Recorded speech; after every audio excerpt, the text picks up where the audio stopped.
Today I have come to Heddon Street in London, which is a very cool private little road, pedestrianised, with lots of different restaurants in there. And the reason why I've come here is to go to the Heddon Street Kitchen, which is this restaurant behind me here. And this restaurant's owned by Gordon Ramsay. It's one in his many restaurants in his whole empire. And the whole ethos in this restaurant is to offer high quality food, so similar to the standard that he normally offers, but at affordable prices. So this is eating for the masses. So the idea is you can come here day or night, and it's a cool place to hang out. It is a cool vibe. This restaurant has been open for about 11 years, so it's one of his long-standing ones. And Gordon Ramsay his restaurants are struggling a little bit at the moment. It was recently published that he lost over £13 million for his restaurant businesses over the last 12 months. So let's go inside and check it out, because this is a very cool part of London. If you've never been down Heddon Street, it's just off Regent Street. I would definitely recommend it. Really quiet, nice cool vibe here. So different to what you get on Regent Street and Oxford Street, Piccadilly Circus, which are all a stone's throw from here. So let's head inside and see what Heddon Street Restaurant is all about.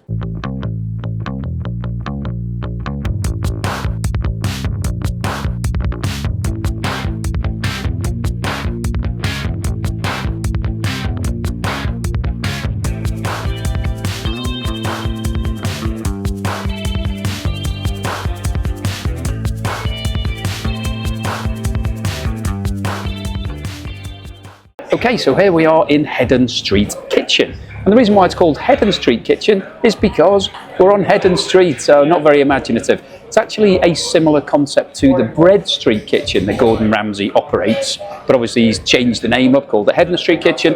Slightly different to that, because the Bread Street Kitchen is a bit more pizza based. The concept here is that it's good quality dining available all day to everybody. So rather than being a high-end restaurant, which Gordon Ramsay is famous for, he's got a 3-star Michelin restaurant in London, as well as multiple other Michelin star restaurants. This is a bit more for the masses. So we've got 2 different menus here. Now this is the a la carte menu. It's relatively expensive. So the starters range between £13.50 and £19. That's quite expensive for a starter. And the main courses, they go up to £44 if you want a dry aged ribeye steak. So that's pretty pricey for lunch. So if I was having one of those starters and that main with some sides and a dessert, we're talking probably around about £100 just for lunch. So I'm not going to do that. I'm going to go for the set menu. And like most good restaurants around the world, but particularly in London, they offer a lower priced set menu at lunchtime. And the reason for that is obviously they've got all these fixed costs. So they're having to pay for the rent and the lighting and all the staff and everything that's gone on in this restaurant. And if they were charging £100 for lunch, nobody would come in. So they have to get people in just to get some cash in the till, cover some money, and basically get some bums on seats. So the set menu, you've got 2 options. You can have 2 courses for £27 or 3 courses for £33. And there are 3 choices for starter, 4 for main and 3 for dessert. So I've decided, as it's lunchtime, to skip the starters. I didn't really like the look of them anyway. We had cod bites with curry sauce, don't fancy that. Butternut squash soup, not really. And ham hock terrine. So I'm going to skip the starters and just go straight for the mains. So I'm going, because it's near to Christmas, this is a seasonal set menu. So it's got a little bit of a Christmas twist to it. So I'm going to go for the main course for the turkey burger, red cabbage slaw, pigs in blankets and roast potatoes. So it's sort of like a turkey burger Christmas dinner. And the cameraman is going for the grilled minute steak. Now interestingly, some of these restaurants charge extra for steak on the set menu. This one doesn't. So Gordon Ramsay isn't charging extra, so it's included, which is great. And then for dessert, we're going to go for sticky toffee pudding and the Christmas pudding with brandy custard and vanilla ice cream. Now, just talking about Gordon Ramsay, he's got a multitude of different restaurants. He's obviously a very successful restaurateur, businessman, and a TV celebrity. Now, interestingly, over the last few years, he grew his portfolio to over 60 restaurants worldwide. So he applies his name to variety of different things, some high-end, some lower-end. Now, in the last few years, it's reported that 23 of those restaurants have closed. And in 2025, the end of October 25, his account showed that he made a loss of over £13 million on his restaurant business. That's on top of the £4 million loss that he made the previous year and £1 million the year before. So the restaurant's not going so well. But on the TV side, he's doing fantastically well. He's reported a profit of £7 million, including the Burger King advert that I recently talked about. I went along and had his Wagyu burger, which was very expensive for Burger King, £11. So he's doing well TV-wise. Restaurants, a bit of a mixed story. So let's see what this lunch is like and whether or not the big losses that Gordon's making is starting to feed through into the food, or whether the food is still really good quality. Okay, so the food has now arrived, and this is my Christmas burger. And it comes with a side of roast potatoes. There's only 2 roast potatoes, so it seems a bit stingy, but it's enough food. I think I've said before, on these set menus, you don't have to order extra sides, particularly, well, we'll go on to talk about the steak in a minute, but that comes with a side of chips. But here is my turkey burger, and as you can see, it looks quite fancy. They put a nice stick through the top of it, and I've got a pigs in blanket sausage on the top. So basically, Christmas tradition in the UK, sausages wrapped in bacon are called pigs in blankets. And that's really the only time of the year that you have it. So I've got one of those on the top. Start off, I'll have a bite of that.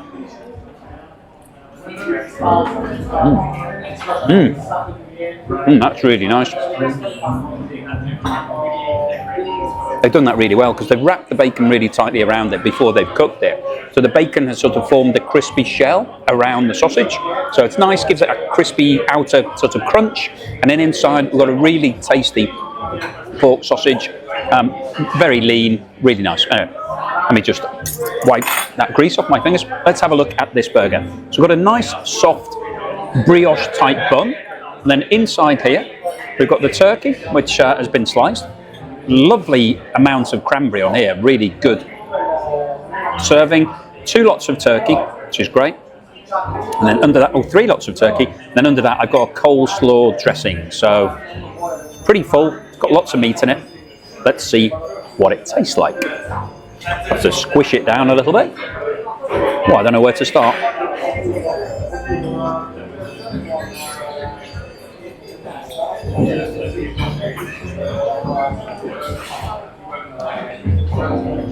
Well, firstly, the turkey's really lean, so it's been sliced quite thinly. Because there's 3 layers of it, it gives you a good amount of turkey. So that's the hero of the dish. That's what comes through first and foremost, the turkey crunch.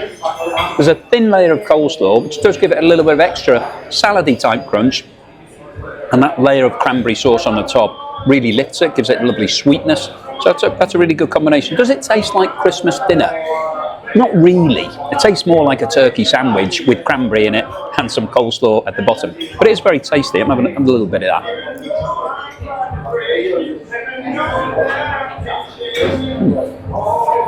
Now, that's a really good burger. The bun, as you can see, is collapsed a little bit. It's very, very soft. So the bread doesn't really play a big part in it, but it gives you something to hold on to. Let me try this roast potato that's come with it. As I said, I've only got 2 roast potatoes. It's a bit odd, because normally you have roast potatoes with gravy. You don't tend to eat them like an apple. And I don't have anything else to have it with. I can put it on the plate with a knife and fork. I'm going to bite it.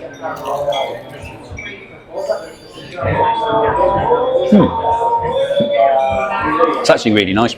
It's been quite heavily salted before it's been cooked. So the thing with roast potatoes, you tend to parboil them. So you boil them a little bit on the stove first, just to get them a little bit softer. Then you put them in the oven. Obviously, they get coated in oil or fat, and this has had a good layer of salt on it as well. But that is really tasty, actually. Really like that. Right, the cameraman has ordered the minute steak. So let me have a quick switch over. Now, the minute steak comes with some chips. Let's try these fries. Okay. They're hot, they're crispy. They're okay. They're a bit hollow. They're all right. Standard fries, basically. A little bit more upmarket than McDonald's. A bit crispier and a bit more salty than McDonald's. Right, let's have a look at this minute steak. So, as with all minute steaks, it's very thin, very nice. Comes with a little bit of gravy on the side. I'll just pour a bit of that. So it's actually a peppercorn sauce. So let's take a little piece of this steak. So even though it's thin, it is still pink inside, so that's quite nicely done. So I'd say that's as close to a medium rare as you're going to get with a minute steak, with a little bit of the peppercorn sauce. That's nice. That's really nicely done, very well cooked. It's nicely seasoned, got some peppers and a little bit of chives on the top, peppercorn sauce. So yeah, I think this is a great start for the set menu at Heddon Street Kitchen. So I think Gordon's done quite a good job. He hasn't pulled back in terms of the ingredients. The portions aren't massive, so if you look at the food that we've got here, it's not a huge amount, but it is a set menu and it is in quite an expensive restaurant, so I guess you're going to get a relatively limited amount of food. But let me finish the rest of I'm not going to finish this because this is the cameraman's. Let me finish the rest of my festive burger and roast potatoes, and I'll see you for the desserts. Right, the desserts have now arrived, and I've got sticky toffee pudding, which is a classic British dish. You've never had it. It's basically made with some dates. It's got obviously a lot of toffee in it. It's quite a heartwarming comfort food, and it comes in a nice toffee sauce, and it's got vanilla ice cream on the top. So it looks very light in terms of, sometimes it can be a bit heavy. I get a good bit of the toffee sauce, a little bit of ice cream on there.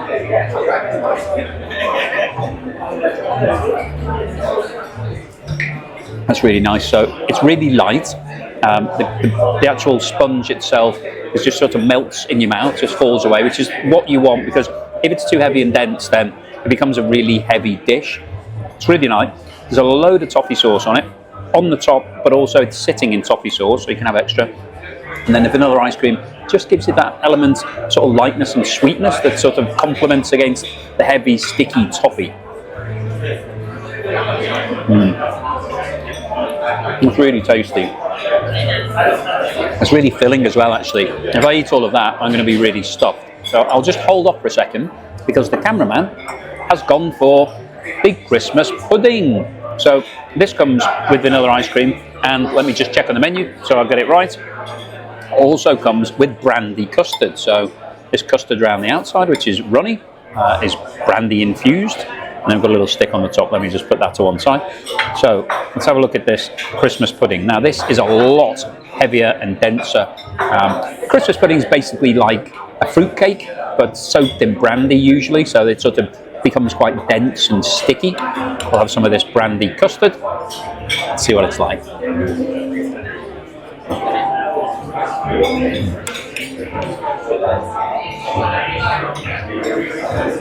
Now that's the taste of Christmas. That's what you traditionally would associate with Christmas, because it's got a lot of brandy in it, so you get that sort of brandy overtone. Quite heavy and dense, and loads of raisins and other bits of fruit in there. This brandy custard, it's cold.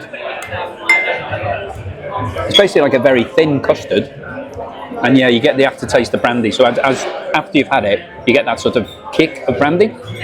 It's nice, very, very Christmassy. Out of the two of them, I prefer the sticky toffee pudding, but this is just up your street if you like Christmas pudding and you want to celebrate in slightly more upmarket, slightly different way. So I'm going to finish the rest of my sticky toffee pudding, and I'll see you at the end for the wrap up. Okay, so I've now finished my set menu at Gordon Ramsay Heddon Street Kitchen. So what's my overall assessment? Well, firstly, I have to say it's a very cool place in here. This has got a really nice vibe to it. Playing good music. It's built a little bit like a nightclub, so it's quite dark in terms of the walls, and the lighting is sort of subdued. The way the seats are set out, it's just quite a cool, trendy place to hang out. Really quite busy. It's Friday lunchtime at the moment. Got really busy. A lot of nice hubbub, lots of people chatting, just about the right level of the music and the chat. So it feels like a great place to hang out and have lunch. So I definitely recommend coming here as an experience. And Heddon Street itself actually is a really nice little road, just off Regent Street, which is one of the shopping streets right next to Oxford Street, Oxford Circus, Piccadilly Circus, tube stations. But this is almost like a little private street, and it's just got lots of different restaurants on it, quite trendy, really nice to come down here. So if you're in London, check out Heddon Street. It's quite a good place to come. So what about the Heddon Street Kitchen? What was it like? Well, we went for a set menu because the main menu was very expensive, and if I was reviewing that, I think I'd probably have a bit of a negative slant on it. But the set menu is quite a good deal, so it's £27 for 2 courses, which is basically what I went for. Now, I didn't fancy any of the starters, and my tip on this is that if you've got a sweet tooth, if you like a dessert, I would always go main and dessert, because the desserts are usually quite filling. We'll come on to talk about that in a second. So I ordered, because it's almost Christmas time, they had a festive burger. So you had a turkey burger with cranberry in there, some nice coleslaw. on a really nice bun, and it had a pig's in blanket sausage on the top, which was very tasty. So overall, it was a good burger. It was decent. I wouldn't normally have a turkey burger. In fact, they don't really do turkey burgers anywhere. I don't think I've seen one before. So it was okay. It wasn't quite as substantial as a beef burger or a chicken burger. It was sliced turkey, so it was a bit thinner. The bun was a bit soft, but overall, it was a decent burger. Came with 2 roast potatoes, which was a bit weird. The roast potatoes are quite nice to bite, but having eaten all of them, they were a bit dry. They needed a bit of gravy or something, so I'm not quite sure that worked as a side, but it was a bit of fun. It sort of gave me the Christmas flavour. Now, the cameraman had a minute steak, which was really well cooked, because it's very thin, and it's hard to get it to be pink inside, but they've done a really good job. It was nice and pink, so excellent. Came with some chips, which were decent as well. They were fries rather than chips, but that's fine. And then, so overall, I think the steak and chips was better than my turkey burger. I think that probably outscored my turkey burger. Now, for the desserts, we went for sticky toffee pudding, which came with a nice blob of ice cream on the top and a load of toffee sauce. Now, that was really filling. So this is what I was saying, that you need to watch out. If you have a starter, and main course and the dessert here for the 3 courses, you're going to be too full. It's going to be too much food, because I was struggling to get through my sticky toffee pudding, even though it was absolutely delicious. The Christmas pudding that came with the brandy custard, with a bit of blob of ice cream on the top, that was really nice as well, if you like Christmas pudding. It's not my favourite. I find it a bit heavy. I'm not really a big fan of brandy, so it was okay if you like that sort of thing. Wasn't to my taste, but it was a good quality, and it looked good. The way they'd served it, it was really quite upmarket. So I think the food here is pretty good. I think the set menu offers reasonable price. It's a reasonable deal. Now, in terms of the price and the menu, something quite fun here.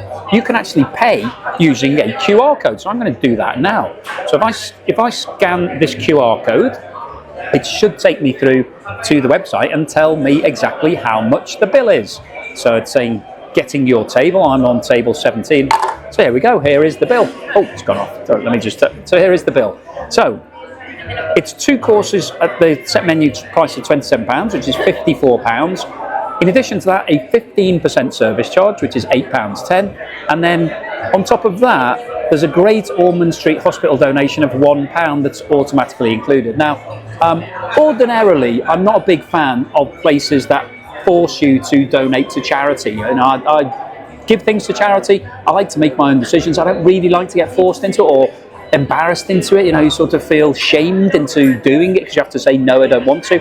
But actually, the Great Ormond Street Hospital is a hospital in London for kids, usually kids that are really very unwell. So I don't mind that on this one occasion. I'm happy for £1 to go to Great Ormond Street, because I can't really say no, that it's a great cause. So in total, we're looking at £63.10 for this meal. So what's my overall assessment of that? Well, that's coming in at basically £31.50 per person, which, bearing in mind, I've only had water, the tap water. They come in quite a nice bottle, actually. You get the bottle with Heddon Street written on it, so quite nice. And they kept filling that up. There's no questions asked in terms of the tap water.